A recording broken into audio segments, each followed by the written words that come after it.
Bueno, vamos a trabajar una serie de videos donde les voy a explicar algunos conceptos relacionados con los bloques físicos. El primer concepto es el del movimiento. ¿Listo? Para poder definir si hay movimiento, primero te voy a hablar de la posición.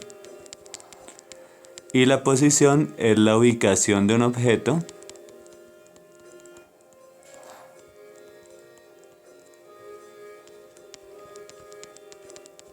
respecto a un sistema de coordenadas o un sistema de referencia.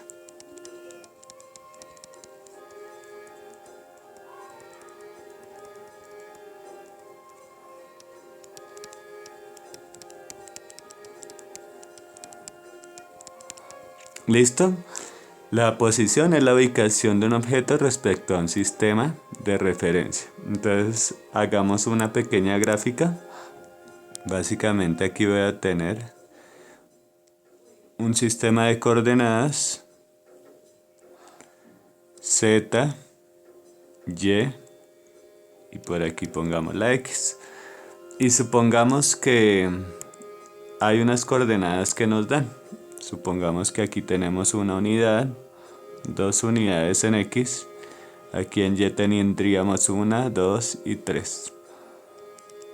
Hagamos un pequeño cuadrante. Listo. Y supongamos que subimos 1, 2 y 3 unidades en Z. Pongamos que aquí hay un punto. Este punto sería entonces en X2, en Y3 y en Z supongamos que sube 3. Este sería el punto 2, 3, 3. ¿Listo? Ahí entonces estamos aplicando el concepto de posición. La posición de ese punto tiene que estar respecto a un sistema de referencia, en este caso X, Y y Z. Y es la posición 2, 3, 3. Si la posición cambia, pues cualquiera de estas coordenadas que tengo aquí, estos números, puede llegar a cambiar. Supongamos que este punto ahora se encuentra o inicialmente se encontraba en la coordenada 0, 0, 0, que es la coordenada del origen. Son dos posiciones diferentes y un cambio de posición pues implica un cambio de las coordenadas, ¿sí? Entonces básicamente el movimiento va a ser el cambio de la posición respecto a un sistema de referencia previamente establecido. ¿Listo? Hay que distinguir entre dos cosas. Voy a dibujar un vector que va desde el origen hasta aquí. A este vector le llamamos un vector posición.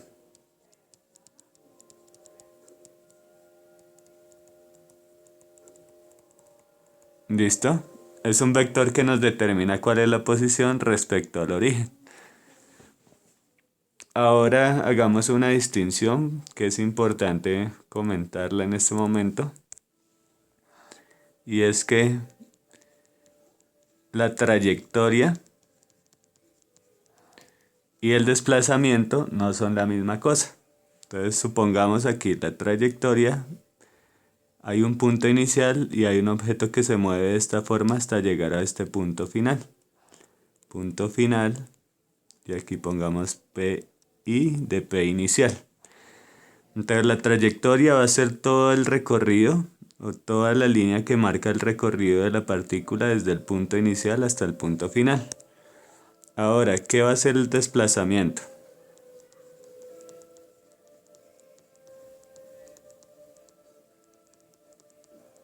El desplazamiento básicamente es una línea recta trazada desde el punto inicial y en dirección al punto final.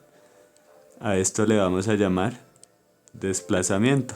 Si lo volvemos vector, es decir, indicando la dirección hacia donde ocurre el movimiento, podemos llamarlo vector desplazamiento.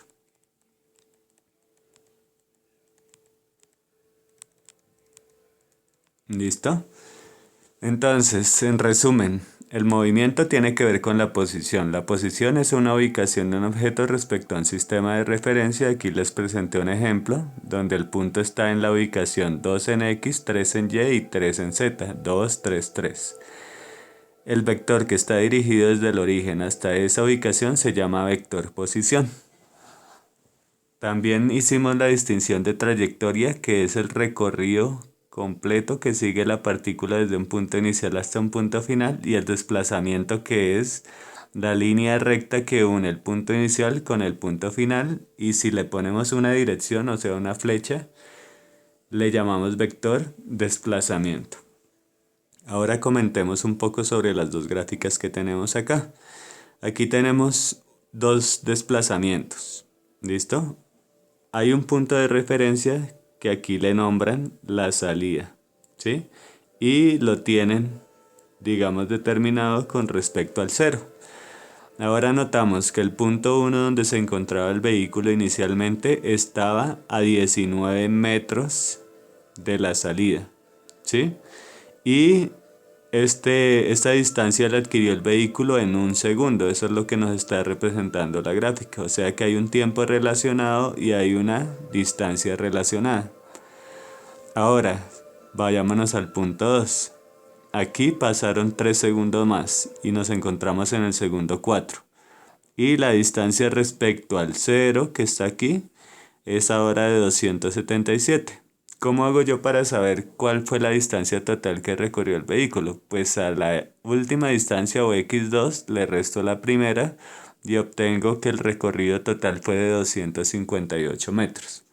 Entonces notemos que en un movimiento cambian las distancias respecto a un punto de referencia y cambian también los tiempos. Miremos el ejemplo de abajo ahora. Aquí nuevamente el punto de referencia es la salida con respecto al 0.